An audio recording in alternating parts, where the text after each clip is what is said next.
લુકના 23મા અધ્યાયની 26મી કલમથી આગળ આપણે જોઈશું, જેની અંદર પ્રભુ ઈસુ ખ્રિસ્તના ક્રુસિફિક્શન વિશે વાત કરવામાં આવે છે. અને પ્રભુ ઈસુ પર પિલાત દ્વારા અત્યાચાર ગુજારવામાં આવે છે, ચાપખા મારવામાં આવે છે અને પ્રભુ ઈસુને લોહી લુહાણ કરી દેવામાં આવે છે. અને આ ઘટનાનું આપણે બાઇબલમાં આપણે વાંચીએ છીએ તો એટલું આપણે ખબર ન પડે, કારણ કે એ વખતના જમાનામાં આપણે જીવ્યા નથી ને એવી ક્રૂરતા આપણે કદી જોઈ નથી. ત્યારે મને મેલ ગિબ્સને જે ઉતાર્યું હતું પિક્ચર, તો પેશન ઓફ ક્રાઇસ્ટ પિક્ચરની અંદર જે એને બહુ વ્યવસ્થિત રીતે, ઉત્તમ રીતે પ્રભુ ઈસુ ખ્રિસ્તના આ જે છેલ્લા 3 દિવસો જે ક્રુસિફિક્શન એની વખતના જે બનાવો, જે ઘટના દેખાડી છે, તો તમે એ જોશો તો આમાં રૂવાટા ખડા થઈ જાય. એટલી ખરાબ રીતે પ્રભુ ઈસુ સાથે આ લોકોએ વર્તાવ કર્યો હતો. અને પ્રભુ ઈસુએ મૂંગા મોઢે સહન કર્યું, કેમ કે એણે આપણા પાપોનો ભાર પોતાની ઉપર લીધો હતો. અને આપણને જે સજા મળવી જોઈએ એ બધી સજા એણે પોતાના ઉપર લીધી, એક નિર્દોષ હોવા છતાં.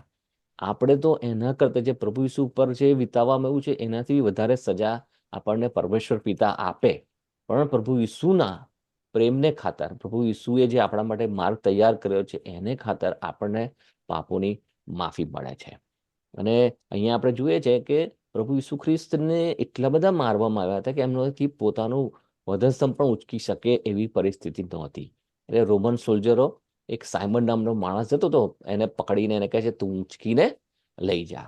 અને એની પાછળ બહુ મોટું ટોળું પ્રભુ ઈસુ ખ્રિસ્તની પાછળ આવ્યું હતું. આપણને એવું લાગે કે પ્રભુ ઈસુ ખ્રિસ્તને ઘણા લોકો એમ કહે છે આમ કોઈ એક અજાણ્યા માણસને, કોઈ અનનોન માણસને ફાંસીએ લગાવી દે એવી રીતે એને વધસ્તંભે ચડાવી દીધો, એવું નથી. પણ પ્રભુ ઈસુની પાછળ લગભગ આખું યરુશલેમ આવ્યું હોય એવું કહી શકાય. કારણ કે હાઈ પ્રિસ્ટ, જે યહૂદીનું આખું ન્યાય સભાના બધા લોકોને એના જે માણસો હતા, એ બધા પ્રભુ ઈસુની ક્રુસિફિક્શનને માટે પ્લાન કર્યો હતો. એટલે they were always there. અને પછી રસ્તામાં યરુશલેમની દીકરીઓ પ્રભુ ઈસુને માટે આંસુ વહેવડાવે છે. ત્યારે પ્રભુ ઈસુ કહે છે તમે મારા માટે આંસુ ના વહેવડાવો, પણ તમારા માટે જુઓ અને આવનાર તમારા બાળકોને માટે વિચારો, કારણ કે એઓની હાલત આનાથી પણ વધારે ખરાબ થશે. અને એ સમયે તમે પ્રયત્ન કરશો ને તમે એમ પર્વત અમારી પર પડી જાય, પણ તમને એટલું બધું દુઃખ પડશે. અહીંયા હું એક બાબત મારી ધ્યાનમાં દોરીશ કે અહીંયા પ્રભુ ઈસુ યરુશલેમની દીકરી કહે છે, ઇઝરાયલની દીકરી એવો શબ્દ નથી વાપરતા.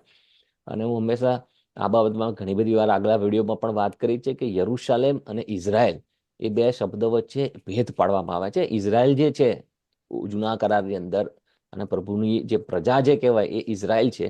અને યરુશલેમ એ શબ્દ એ યહૂદી નેશન, જે અત્યારે પોલિટિકલ સ્ટેટ છે, એને માટે બાઇબલમાં વપરાઈ રહ્યો હોય એવું મને ચોક્કસપણે લાગે છે. પણ આની પર ચર્ચા વિચારણા પાછળથી પણ કરી શકાય. અને અહીંયા આપણે પ્રભુ ઈસુ ખ્રિસ્તના જે ક્રુસિફિક્શન વિશે જોઈએ છે, ત્યારે આપણને ખબર છે કે પ્રભુ ઈસુને આ રાજા તરીકે આ લોકોએ કીધું કે ભાઈ, પિલાતને કીધું કે આ તો પોતાના રાજા તરીકે ઓળખાવે છે. અને પ્રભુ પિલાત કહે છે કે ના, આ તો નિર્દોષ માણસ છે. અને 2-3 વાર તપાસ કરી અને એને કીધું, તો જાહેર કરી દીધું કે પ્રભુ ઈસુ ખ્રિસ્ત તો નિર્દોષ છે. પણ યહૂદી લોકોને પ્રભુ ઈસુને વધસ્તંભ પર પણ જડાવવા જતા. એટલે પિલાત મોકલી આપે છે અને સાથે એક સાઇન પણ લખીને આપે છે કે this is the king of the Jews, કે આ યહૂદીઓનો રાજા છે.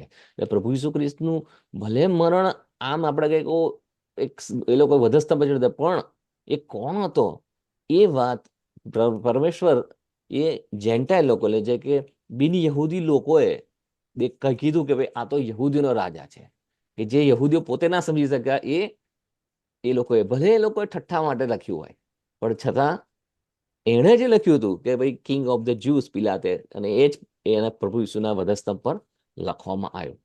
અને પ્રભુ ઈસુ જ્યારે વધસ્તંભ પર જતા હતા તે વખતે એ પણ કહે છે કે આ લોકો લીલા ઝાડની સાથે આવો ખરાબ વર્તાવ કરે છે, કે તારે સૂકા ઝાડ સાથે કેટલું ખરાબ કરશે. એટલે લીલું ઝાડ એટલે પ્રભુ ઈસુ ખ્રિસ્ત પોતે, કે જેનામાં જીવન છે, જો એની સાથે આટલો ખરાબ વ્યવહાર થઈ રહ્યો છે, ત્યારે ડ્રાય એટલે કે જે સુકાઈ ગયેલું ઝાડ છે, કે જેનામાં જીવન નથી, જેમ કે પાપી લોકો, કે અથવા તમે કહો કે યહૂદી નેશન, જે યહૂદી પ્રજા હતી, કે જે પ્રભુએ પરમેશ્વરની એક વખતની પસંદ કરેલી પ્રજા હતી. અને એ લોકો પરમેશ્વરથી દૂર જતા રહ્યા, જે જીવન આપનાર પરમેશ્વરથી દૂર જઈને એ લોકો હવે સૂકા થઈ ગયા છે. તો એમની કેટલી ખરાબ હાલત હશે.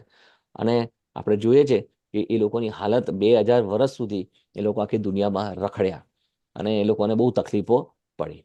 પણ આગળ આપણે જોઈએ છે પ્રભુ ઈસુ ખ્રિસ્તનું 44મી કરોડની અંદર મરણ થઈ જાય છે અને લગભગ 6ઠ્ઠા કલાકથી એટલે ત્રીજા પહોરથી કેમથી તે 9મા પહોર સુધી 6th hour to 9th hour અંગ્રેજીમાં લખ્યું છે કે એક અંધકાર આવી જાય છે અને એ કાઇન્ડ ઓફ તમે સિમ્બોલિક પણ ગણી શકો અને કદાચ ખરેખર પણ એવો અંધકાર આવ્યો જ હશે અને એમ કે પ્રકાશનો ત્યાંથી જતો રહ્યો, પ્રભુ ઈસુ અથવા પરમેશ્વરનો જે પ્રકાશ હતો એ ત્યાંથી જતો રહ્યો અને ત્યાં અંધકાર વ્યાપી ગયો અને સૂર્ય જાણે અંધારા રૂપ થઈ ગયો.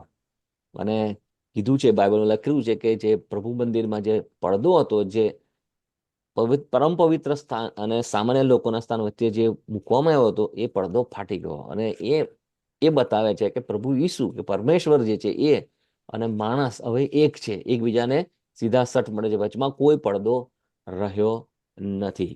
અને અને પહેલાના જે મંદિરનું જે અગત્યતા હતી કે મંદિર અને પછી પરમ પવિત્ર જગ્યા, હવે એ નથી રહી. હવે તમે you can approach God directly, એવું અહીં કહેવામાં આવે છે.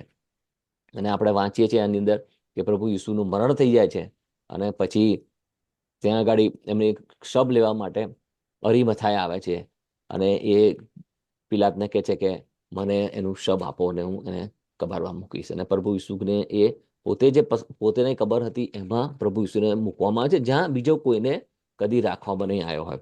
અહીંયા એક બાબત મારે ધ્યાનમાં આવે છે કે જૂના કરારની અંદર આઈ થિંક એલિશાનું શબ હતું.